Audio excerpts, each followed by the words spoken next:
पूर्वका देश हुन् चाहे पश्चिमका देशहरू हुन्, सबै देशका मानिसहरूले सक्षम राष्ट्रनायकको कल्पना गरेका हुन्छन्। त्यस्तो असल काम गर्ने मानिसलाई सभ्य समाजले सदैव सम्झना गर्छ।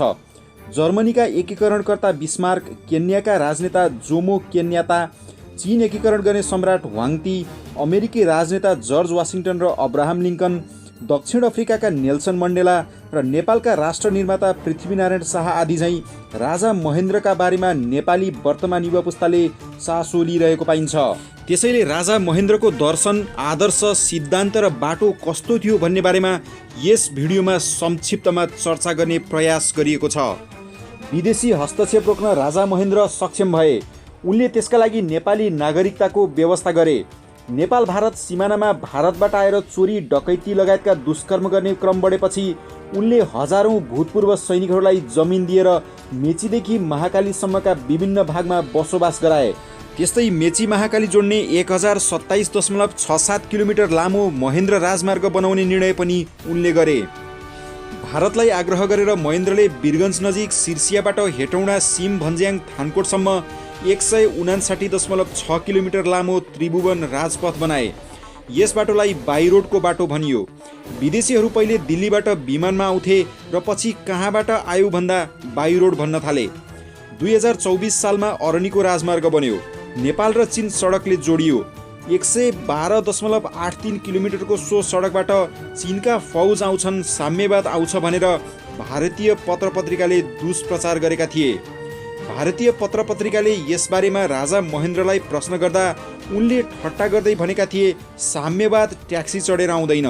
यो भनाइ सञ्चार माध्यम र कूटनीतिज्ञहरू बीच निकै चर्चित भएको थियो। महेन्द्रकै पालामा सुरु भयो काठमाडौँ पोखरा जोड्ने सडक। चीनले बनाइदियो त्यो पृथ्वी राजमार्ग। सातदो बाटोबाट हेटौँडा पुग्ने 90 किलोमिटर लामो कान्ति राजपथ महेन्द्रकै परिकल्पना थियो। 2011 साल चैतमा राजा त्रिभुवनको देहान्तपछि गद्दीमा बसेका राजा महेन्द्रले आजीवन अहोरात्र राष्ट्र र जनताका लागि सक्रिय योगदान गरे। मुटुको व्यथाले छटपटाइरहेको बेलामा पनि उनले तत्कालीन प्रधानमन्त्री कृतिनिधि बिष्टसँग भनेका थिए, म मरे पनि मेरो देश बाँचिरहोस्। त्यस्तै अमेरिका र सोभियत सङ्घ तथा चीन र भारत जस्ता एकअर्काका शत्रु बनेका राष्ट्रलाई पनि नेपालमा लगानी गर्न उत्प्रेरित गर्नु महेन्द्रको चातुर्य, कूटनीतिक र राजनेताका रूपमा सफलता थियो। नेपाललाई उनले संयुक्त राष्ट्रसङ्घको सदस्य बनाए। 53 राष्ट्रसँग उनले नेपालको कूटनीतिक सम्बन्ध पनि स्थापना गरेका थिए। महेन्द्रले गरेका काम छोपिदिने हो भने धेरै कुरा छोपिन्छ। काठमाडौँमा सबैले देखिरहेको शहीद गेट राजा महेन्द्रको निजी 2.25 लाख रुपियाँ खर्चमा बनाइएको हो 2018 सालमा।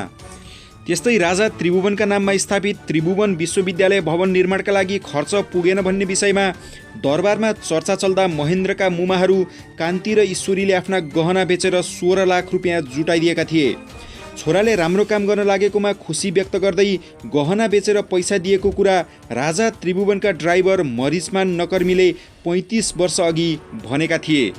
सनातन धर्म र बौद्ध धर्म जस्ता प्राचीन धर्म संस्कृतिको संरक्षणमा होस् वा कला, साहित्य, सङ्गीतको उत्थानमा राजा महेन्द्रले अतुल्य योगदान गरेको पाइन्छ। उनी आफै साहित्यकार भएकाले साहित्यकारको सम्मान गर्थे।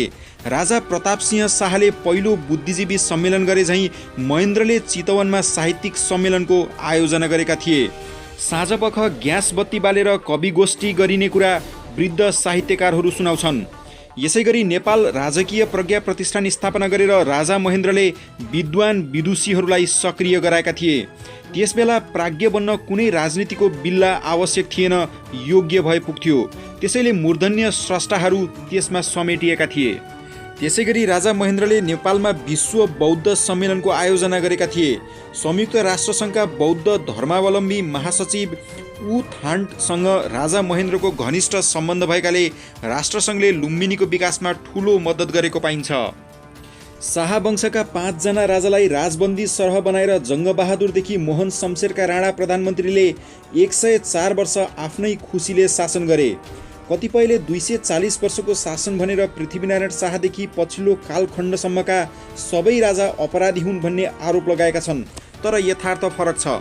पृथ्वीनारायण शाहले नेपालमा इसाई धर्म प्रचार गर्नेहरूलाई देश निकाला गरेकाले पश्चिमाहरू शाह वंशका राजाहरूसँग क्रुद्ध भएका हुन्। 2007 सालमा मात्र 104 वर्षको राणा शासन समाप्त भयो। जनताले नागरिक हकको अनुभूति गर्न थाले, तर दलहरूबीचको कचिङ्गलले अपेक्षाकृत प्रगति हुन सकेन। सो क्रान्तिको 4 वर्षपछि नै राजा त्रिभुवनको देहान्त भयो। त्यसपछि महेन्द्रले दिनको 17-18 घण्टासम्म काम गरेर नेपालको शान्ति, स्थायित्व र प्रगतिका लागि जुन योगदान गरे, ती सबै काम र उनका विचारहरू केलाउँदा महेन्द्रका हजारौं सपना सिनेमाको रिल झैँ हाम्रा आँखामा आउँछन्। विक्रम सम्वत 1977 जेठ 30 गते नारायणडेडी राजदरबारमा जन्मेका राजा महेन्द्रले कुनै स्कुल कलेज पढेनन्, तर संसारका प्रसिद्ध राजनेताहरूसँग कुराकानी गर्दा महेन्द्रको प्रतिभा देखेर विदेशीहरू चकित हुन्थे। राजा महेन्द्रका बारेमा पुस्तक लेखेका भारतीय लेखक जे कृष्णमूर्तिले महेन्द्रको प्रतिभा कूटनीति, राजनीति, साहित्य सबैमा प्रतिबिम्बित भएको पाइन्छ भनेका छन्। 2015 सालमा संविधान बनाएर पहिलो आम निर्वाचन गराए राजा महेन्द्रले। भूमि सुधार, नयाँ मुलुकी ऐन, विकेन्द्रीकरण लगायतका काममा सफलता पाए। जमिनदारका लाखौं बिघा अनुत्पादक जमिन खोसेर हजारौं भूमिहीन किसानलाई वितरण गरेका थिए। नेपालको इतिहास तथा दिग्दर्शन पुस्तकका लेखक तथा इतिहासकार रामजी प्रसाद उपाध्यायले 5000 वर्षभन्दा लामो इतिहास भएको नेपालमा 192 जना राजाले राज्य गरेको उल्लेख गरेका छन्। राजसंस्था स्थायी शक्ति भएकाले राष्ट्रको सुदूर भविष्यको चिन्ता हुन्छ। राजा महेन्द्रले देशवासीलाई गीता मार्फत स्वदेशी बन, स्वदेश भन, सम्हाल नेपाल भनेका छन्। मन, वचन र कर्मले राष्ट्रवादी बन्न सक्नेहरूको खडेरी परिरहेका बेलामा राजा महेन्द्रका वचन झन अर्थपूर्ण ठहरिएका छन्। राष्ट्रियता, परम्परा, धर्म, संस्कृति, सामाजिक मूल्य, मान्यता र संस्कारलाई अस्वीकार गर्ने पश्चिमी राष्ट्रको छुट्टै युवा जमात सन् 1960 को दशकमा हिप्पी भनेर चिनिएको थियो, तर कुनै पनि राष्ट्रमा उनीहरूले प्रोत्साहन पाएका थिएनन्। नेपाली राजनीति पनि आज हिप्पी पथमा हिँडेको देखिन्छ। पुराना पद्धतिहरू, रीतिस्थिति सबै खराब थिए भन्दै राजा महेन्द्रलाई गाली गर्नेहरू पनि भेटिन्छन्, तर महेन्द्रले गरेका काम गलत थिए त भनेर प्रश्न गर्दा उनीहरू अनुत्तरित हुने गर्छन्। त्यसैले राष्ट्रियता, राष्ट्रिय स्वाभिमान, विकास, शान्ति, एकता र राष्ट्रको अस्तित्व रक्षाका लागि महेन्द्रले जे जति गरे त्यसबाट आजका राजनीतिज्ञहरूले अलिकति पनि प्रेरणा लिन सके भने इतिहास र भावी सन्ततिको दृष्टिमा पनि उनीहरू हुतिहारा, पराधीन र अयोग्य सिद्ध हुने थिएनन्। महेन्द्रबाट सिक्नुपर्ने कुराहरू धेरै छन्। सबैभन्दा ठुलो कुरा हो देश विकास र राष्ट्र प्रेम।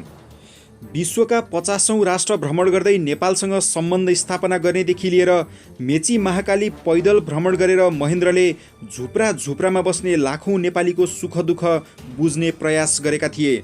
उनी जे बोल्थे त्यो काम पूर्ण गरेर देखाउँथे। गलत काम गर्ने आफ्नै सचिवलाई पनि थुनेका थिए उनले। तत्काल दण्ड र पुरस्कार दिने क्षमताले वास्तवमै उनी योग्य राष्ट्रनायक भएका थिए भन्ने बुझिन्छ। योग्यता, सिप र राष्ट्रप्रेम भएका मानिसलाई खोजी खोजी उनी काममा लगाउँथे। राष्ट्र सबल, सक्षम र सफल बनोस् भन्ने बाहेक उनको अर्को कुनै स्वार्थ देखिँदैन। भनिन्छ अयोग्य बहुनायक भन्दा एउटै योग्य राष्ट्रनायक उत्तम हुन्छ। महाभारतमा पनि भनिएको छ नश्यन्ति बहुनायक, यानि कि धेरै नायकले नाश गर्छन्। नेपालमा पनि आज त्यस्तै भइरहेको छ कि?